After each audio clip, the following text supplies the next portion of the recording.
Welcome back to Creative Excuses. On the last episode of my Ultimate Ironman, we did a crap load of quests, a bunch of easy tasks, and of course, one small favor. Though I ended the video with a joke about one small favor not being so small, it actually is a super important unlock for this account for a few reasons. First, the key ring. Throughout the episode so far, I've occasionally had a key in my inventory taking up precious bag space. That key has been for the Taverley dungeon so that I can get to the baby blue dragons for baby dragon bones. With the key ring from One Small Favor, I can now store that key on my tool belt and never have to worry about it again, which is just beautiful. Second, One Small Favor gives me access to my current best in slot food, which is going to be an excellent source of healing for a long time. Guthix Rest Potions.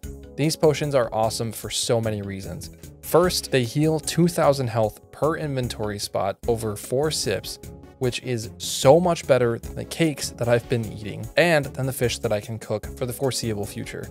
On top of that, they also don't drain adrenaline when I eat them, which is a huge advantage when it comes to damage.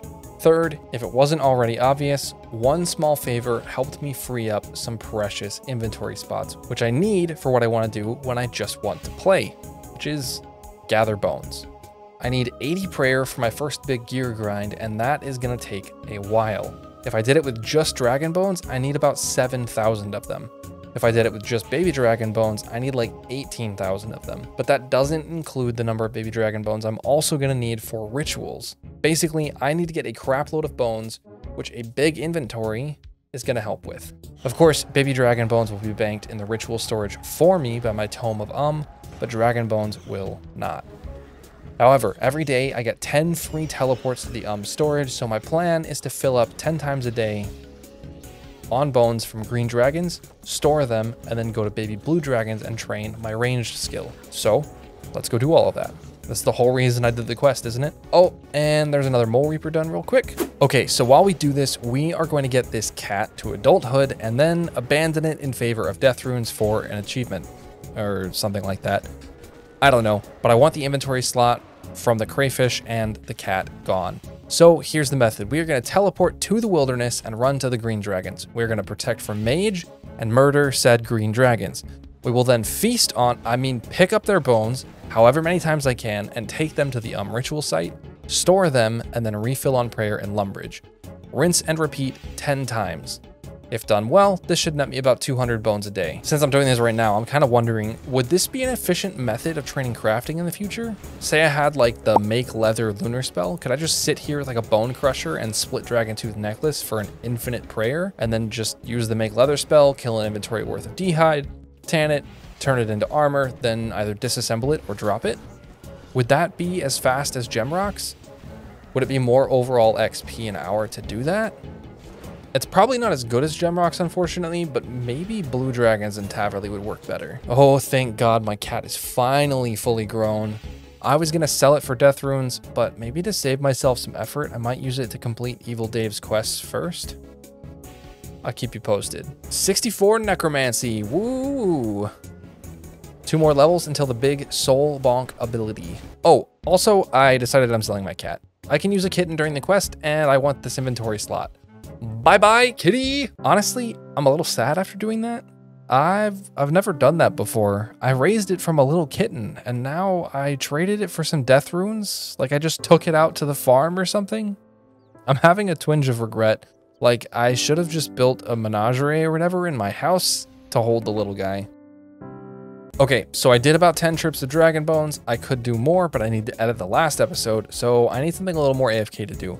I think working on mining and smithing would be good so I can upgrade my necromancy weapons to tier 60 soon. So I'm gonna go do that. While getting set up to mine, I dropped in this little dungeoneering hole thing and got to level 21, which includes the ability to unlock the herbicide, charming imp, and bone crusher. Those are gonna be big quality of life that I want very soon, especially the herbicide and charming imp. Anyway, time to actually AFK. Okay, that is 50 smithing, which is some good progress. Technically, I can probably boost to smelt the orichalcum bars soon, but I'd rather clear my inventory and collect some bones. Let's go get some more dragon bones. Sometimes that happens. Whoops. back to work. Okay, to be honest, I think I could just kill dragons all the way to 7k bones, and it wouldn't really be all that bad because the wilderness is safe and the route is not really that long. It'd be a grind, sure, but honestly, I don't think it'd be that bad. Thing is though, I really want to train my other combat skills, especially ranged, and this is not the best way to do that until I get some better gear. That is why I want to kill a bunch of baby blue dragons too. Those are even easier, a great way to get some range levels, and I can pretty much just sit there for a metric crap load of kills because the Tome of banks the bones for me at the ritual storage. So after I finish up these 200 or so bones, I'm gonna head back to the Taverley dungeon with an inventory full of cakes and target cycle keybinds to see if I can't level my ranged up to like 55. 55 is the goal, and then we're gonna do something new and fun. That didn't happen again. Nope. 421 bones though. That's pretty nice. To Taverley. And that is a quick 3 range levels. Honestly, that took a good bit of time, and getting to level 55 is going to take a minute. But if I use baby dragon bones for the entire level 80 prayer grind, then I need some 18,000 kills anyway. So that level 55 is going to come no problem. The weird thing about training on baby dragons now is that they're actually more prayer XP per kill than combat XP per kill. The ratio is all out of whack. You get like 1.3 prayer XP per combat XP, which is just nutty. And thanks to regeneration and the auto storage function, I actually think I could stay here all the way to 55 range and beyond, assuming I have enough ammunition. That's pretty insane prayer training for an early Ironman. Looks like green dragons are also now more prayer XP than combat XP, meaning it is now very easy for an Ironman to get 99 prayer before 99 in any other combat stat training here or on green dragons. It may take a while, but an untrimmed prayer cape is easier now than it ever has been for Ironmen. Okay, wait, I'm dumb. Here I am training like this, and I could just make a bunch of impure essence, make a crap load of spirit runes, and use the City of teleport instead of just using the free charges on the book. That would probably speed this up so much, even with the essence rituals and the crafting in there. I'd only need like 1700 impure essence to cover the entire grind to 80 prayer. That is gross. And maybe I'll do that. Wait, you can craft multiple spirit runes per essence. I only need 4 more rune crafting levels, which is easy. And then I can make 5 spirit runes per essence, meaning I only need like 350 essence to make enough teleports for the entire grind. That's nuts. The question is, which method? No banking with baby dragon bones or banking green dragon bones? Which one is faster prayer experience? My instinct is to say baby dragons because they are 1/3 of the HP for only a little under half the prayer XP per kill.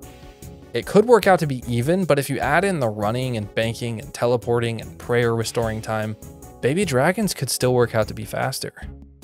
Where's just background noise? He likes figuring this kind of stuff out. Okay, it is the next day and I've been doing this a lot. That is a screenshot of 55 ranged, and now I'm 56 because I did this while AFKing for 90 necromancy on my main Ironman, and while AFKing all of the stuff for the tier 90 weapons and tank gear. I can't say that this was exhilarating, but it was a lot of prayer XP. Let's go check out how much.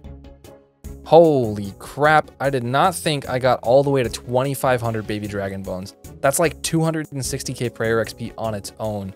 It took what felt like kind of forever, but was probably only like 3 or 4 hours, so like not really a big grind, but dang. That is a good chunk of the way towards level 70 at least, which is a huge level, and then 80 prayer, so I'm super happy with that. Now it is time for the small reveal.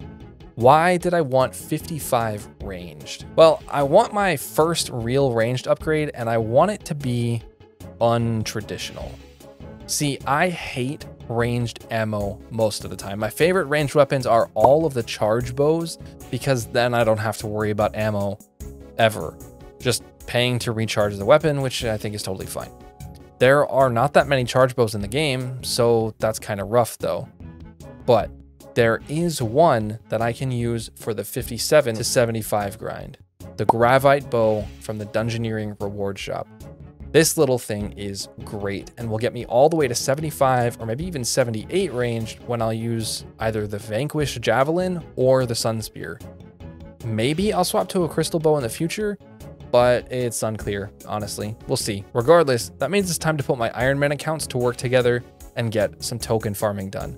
We will be trying a new method in the Zamarakian Undercity with my Ironman leading the way. Technically, I will be leeching tokens off of my main Ironman account, but as I said in the rules at the beginning of the series, this is fine as it's not against the normal Ironman rules. If you have a problem with that here, you can always make your own ethical Ultimate Ironman. I hate dungeoneering, so this is what I'm doing, at least until I can farm this stuff on my own. Then I won't fuss with the second account because it's really, really fiddly. The method I will be using is to send my main Ironman ahead to clear the way to the boss, and then I will come in and help kill the mini boss. Okay, slight problem.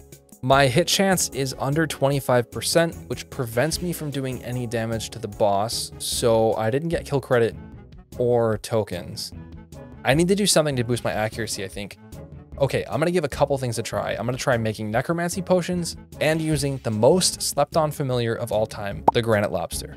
Before I actually make the potions, I am gonna try the familiar though.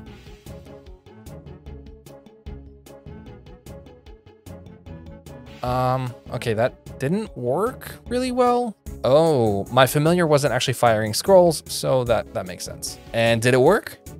It did not.